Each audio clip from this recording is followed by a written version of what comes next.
Ito ang isang kwento at pangyayari sa isang delivery driver na nahuli at umaamin sa pagkakamali na hindi naman sinasadya. Ito po at ating panoorin. Barangay wala kasi sige po. pakialam eh. Kasi ang kinakausap Sana muna kayo. Opo. Kala ko Tanong mo sana muna yung barangay Opo, kung sir. pwede Kala ko pumasok. sir ang kinakausap kasi tricycle driver. Kaya dinirig ko. Kaya ano po. Kaya na sir ha. Ito lang po kasi pick up ko sa Andox. Alam mo ba sir kung ano violation niya? Hindi sir eh. Ang violation po natin sir is no entry ha. Ah. Ang ating violation. Ang no entry po natin sir is 2.5.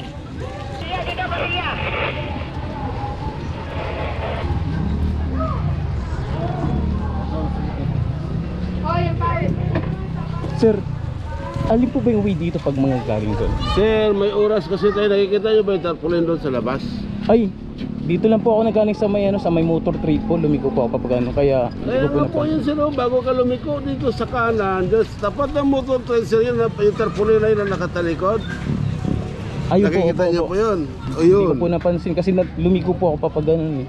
Although sir, ito, one way po ito, papasok dito. Kaso lang pag this Yun oras nga. na kasi labasan ng mga estudyante, sarado na po yan. May nakalagay yan doon sa tarpaulin. So, Opo. hindi na ho pwede tayong tumuloy. Ang alam ko nga sir, one way to kapag ganun lang po. One way po talaga ito. Pero may oras yan dyan na magkuklose.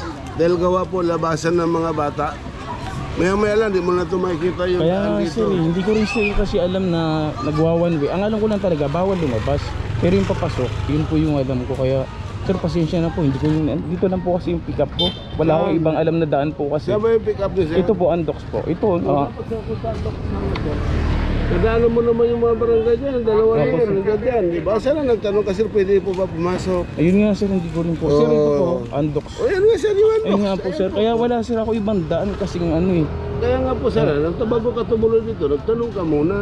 Hindi, actually sir, talaga nakita ko sila. Pero ang inaano ko nila kasi yung tricycle. Nakita mo may nakaharang, may Yung isang tricycle. single nga, nakita mo di ba? May nakaparada nga na Opo, single. opo. Tapos ikaw, wala ka pa, undangan lang naman na pumasok. Hindi naman sir, ano ko lang po kasi naka-open siya. Kala ko sa tricycle lang siya naka-ano Kaya po. yes sir, naka-open yan para po yan sa mga teacher na papasok. Ngayon nga po sir. Oh, di ba? Ay, Para hindi sa ko- mga teacher po yan. Opo, yun nga sir, hindi ko rin po kasi talaga sir alam, kaya pasensya na lang po sana sir kasi hindi, ngayon lang din naman po.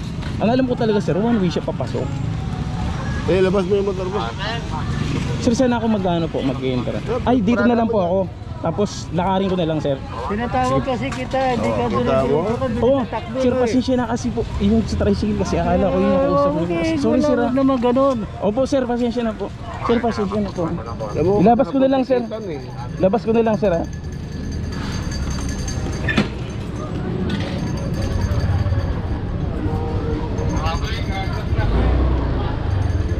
Tulak mo na lang sir. Ay, tulak.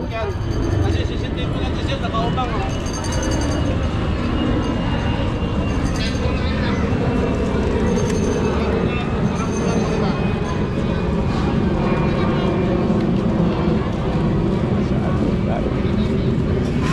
Walang kasi na kung ano po.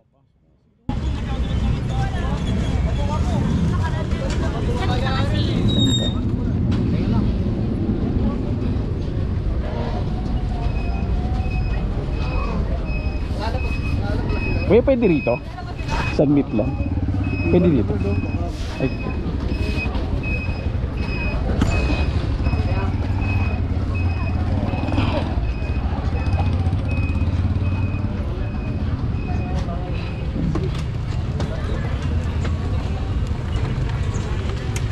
Ay, sorry, hindi ko po napansin ganyan. Opo, sir, sorry po ah. Sige po. Opo, sige po sir, salamat ah.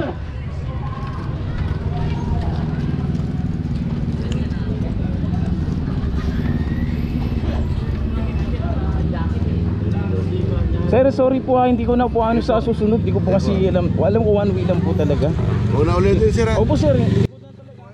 At muli po ang ating pagpapasalamat sa pakikinig sa atin pong pakiusap ng atin pong mga enforcer. Alam po namin, ginaganap nyo lang po ang inyo pong mga tungkulin, kaya salamat po. Yan, sa pagkakataon pong ito ay pinapayuhan din po tayo at pinapaalalahanan.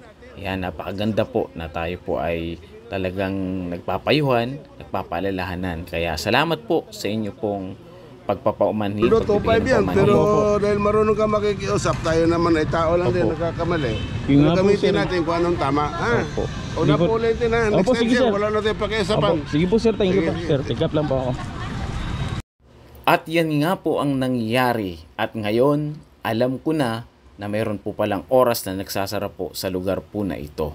So muli po, inaamin po natin na tayo rin po yung may mali. Hindi po natin nabasa yung tarpaulin at hindi rin tayo nagtanong. So ayan, pinapakita lang po natin na pag tayo nagkamali, so umamin po tayo, makiusap po tayo ng maayos. At andyan naman po yung ating po mga enforcer na kung talaga namang mararamdaman nila na totoo naman po yung sinasabi po natin, maunawaan naman po nila. So napakahalaga nun na tayo ay nagkakaunawaan, nag-uusap ng maayos. Kaya hanggang dito na lang po, sana po ay meron po kayong natutunan, and God bless po sa ating lahat. To God be the glory.